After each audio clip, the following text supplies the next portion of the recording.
तो अब हम स्टार्ट करते हैं चैप्टर में। चैप्टर का नाम है वर्क, एनर्जी एंड पावर। तो इसमें हम वर्क के बारे में पढ़ेंगे, एनर्जी और पावर के बारे में, फिर उसके साथ किस तरह से उन्हें यूज़ करना है सिंपल मैकेनिक्स की प्रॉब्लम को सॉल्व करने के लिए। पहले आते हैं हम एनर्जी पे। एनर्जी बहुत सी तरह की होती हैं, आपने भी देखा होगा। हीट एनर्जी हो गई, इलेक्ट्रिसिटी, इलेक्ट्रिकल एनर्जी, या फिर nuclear energy, kinetic energy, potential energy, कई तरह की ग्रेविटेशनल पोटेंशियल एनर्जी, कई तरह की एनर्जीज होती हैं। इस चैप्टर में मेनली काइनेटिक एनर्जी और पोटेंशियल एनर्जी के बारे में पढ़ेंगे, मतलब हम पढ़ेंगे मैकेनिकल एनर्जी के बारे में।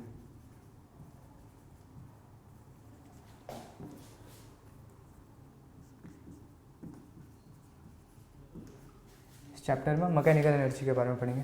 मैकेनिकल एनर्जी में क्या होता है, इस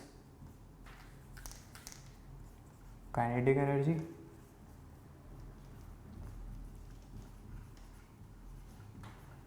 एंड पोटेंशियल एनर्जी।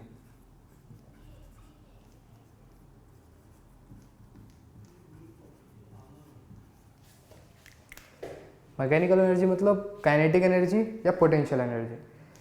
किसी भी ऑब्जेक्ट की अगर हम मैकेनिकल एनर्जी फाइंड करना चाहते हैं तो हम उसकी काइनेटिक एनर्जी निकालेंगे, उसकी पोटेंशियल एनर्जी निकालेंगे और दोनों को ऐड कर देंगे तो हमें मैकेनिकल एनर्जी मिल जाएगी। इस पूरे चैप्टर में जब भी एनर्जी की बात होगी तो सिर्फ मैकेनिकल एनर्जी की बात होगी, बाकी किसी भी एनर्जी से हमें कोई मतलब नहीं है। और पर्टिकुलरली किस एनर्जी की बात कर रहे हैं हम, काइनेटिक या फिर पोटेंशियल, ये उस टॉपिक में बता दिया जाएगा। काइनेटिक एनर्जी के बारे में हम जानते हैं, काइनेटिक एनर्जी बराबर होती है, पहले तो काइनेटिक एनर्जी होती क्या है। काइनेटिक एनर्जी होती है is the energy possessed by the body by virtue of its motion. मतलब कोई बॉडी किसी मोशन में है, किसी भी तरह के, लीनियर मोशन हो या फिर सर्कुलर मोशन हो, तो उस मोशन की वजह से जो उसमें एनर्जी होती है उसको हम काइनेटिक एनर्जी कहते हैं।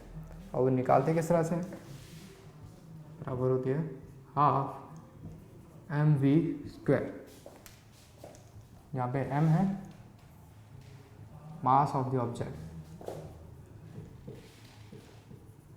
मास ऑफ द ऑब्जेक्ट, और v है यहाँ पे उसकी स्पीड, स्पीड या फिर उसकी वेलोसिटी का मैग्नीट्यूड।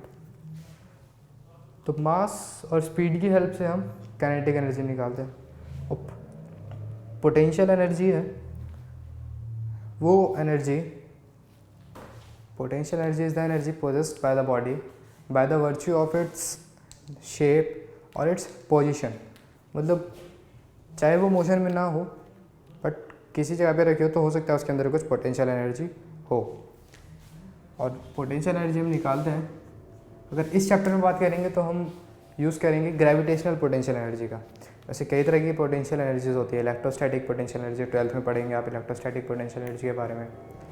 बहुत सी पोटेंशियल एनर्जी होती हैं, बट इस चैप्टर में हम बात करेंगे ग्रेविटेशनल पोटेंशियल एनर्जी का। ग्रेविटेशनल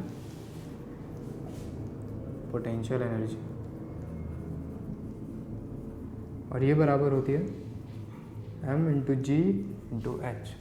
यहाँ पे m क्या है, m वही mass of the object, g है एक्सेलरेशन ड्यू टू ग्रेविटी, इसकी वैल्यू हमें पता है 9.8 मीटर पर सेकेंड स्क्वायर, या फिर हम 10 भी ले लेते हैं, वो डिपेंड करता है क्वेश्चन में दिया हुआ है तो नहीं तो लेंगे 10, अगर नहीं दिया हुआ तो 9.8 मीटर पर सेकेंड स्क्वायर। और h है उसकी height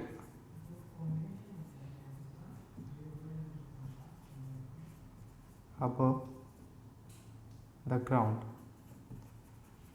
height above the ground या फिर रेफरेंस लेवल, जो रेफरेंस हम ले रहे हैं। मतलब मान लीजिए ग्राउंड है और ग्राउंड में एक बॉल रखी हुई है, उस बॉल को उठा के मैं ले जाता हूँ h हाइट पे, h हाइट पर, तो उसकी पोटेंशियल एनर्जी हो जाएगी mgh। ठीक, लेकिन एक दूसरा केस लेते हैं, एक ग्राउंड फिर से ग्राउंड के ऊपर एक टेबल है,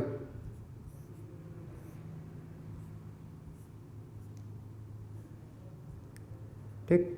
टेबल की हाइट h1 मान लेता हूँ मैं, h1 है टेबल की हाइट। टेबल के ऊपर एक बॉल रखी हुई है, उस बॉल को उठा के मैं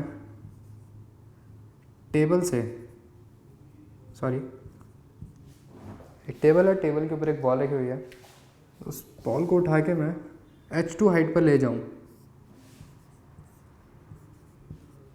h2 हाइट पर ले जाऊँ, तो इस केस में कितनी पोटेंशियल एनर्जी गेन करेगी बॉडी, बॉल में कितनी पोटेंशियल एनर्जी गेन होगा?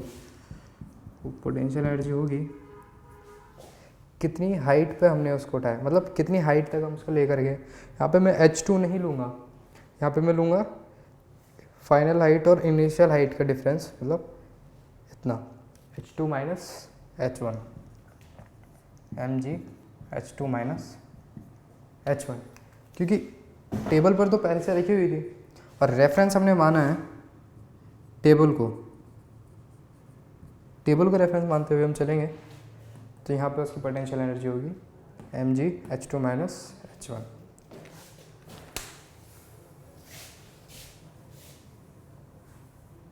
काइनेटिक एनर्जी होती है हाफ mv स्क्वायर और पोटेंशियल एनर्जी mgh। इन दोनों को ऐड करेंगे हम, तो हमें उसकी बॉडी, किसी भी बॉडी की टोटल मैकेनिकल एनर्जी मिल जाएगी। अब हम आते हैं वर्क पे।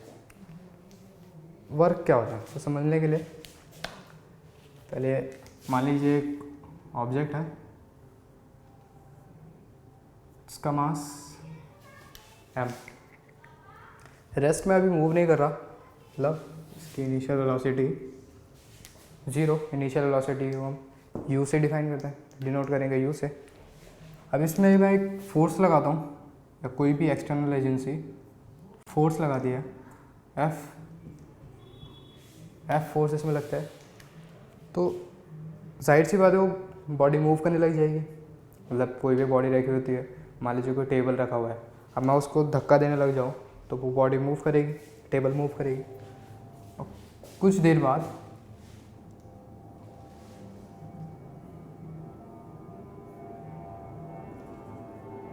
उसकी वेलोसिटी v हो जाती है। फोर्स लगाया, फोर्स के साथ फिर वो मूव करने लगेगी बॉडी, और जब बॉडी मूव करेगी तो कुछ वेलोसिटी गेन करेगी, तो कुछ डिस्टेंस बाद, मान लीजिए d डिस्टेंस बाद उसकी वेलोसिटी v हो जाती है। तो अब इन दो पोजीशन को मैं ध्यान से देखूं तो मैं पाऊंगा कि यहाँ पे काइनेटिक एनर्जी कितनी है, हाफ mu स्क्वायर, और u कितना है 0, मतलब यहाँ पे काइनेटिक एनर्जी 0 है, क्योंकि बॉडी मूव नहीं कर रही है तो उसमें कोई स्पीड नहीं है, और जब स्पीड नहीं कोई तो काइनेटिक एनर्जी 0।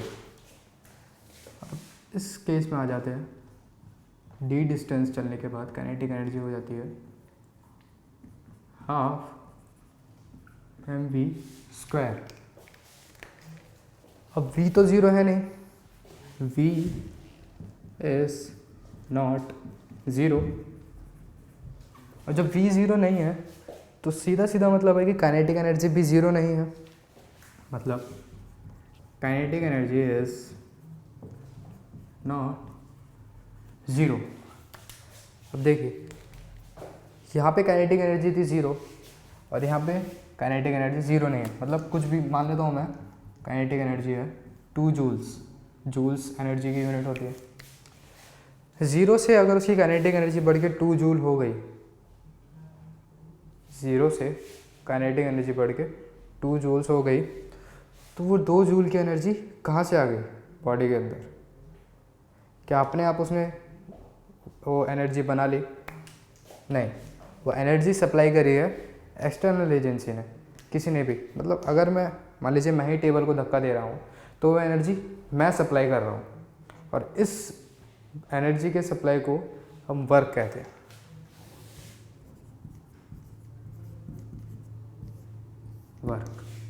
वर्क क्या है? हिंदी में कहें तो काम। वर्क में मैंने क्या किया, एक बॉडी इधर की हुई, उसको मैंने चलाया, उसको एनर्जी गेन करी। इस केस में उसने 2 जूल एनर्जी करी गेन।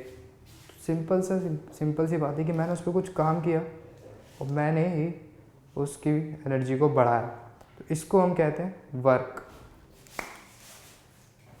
तो अब जब भी हम वर्क करेंगे तो या तो उसकी एनर्जी बढ़ेगी या फिर कम होगी। इस केस में तो एनर्जी बढ़ रही थी, और भी केसेस होते हैं जहाँ पे एनर्जी कम होती है।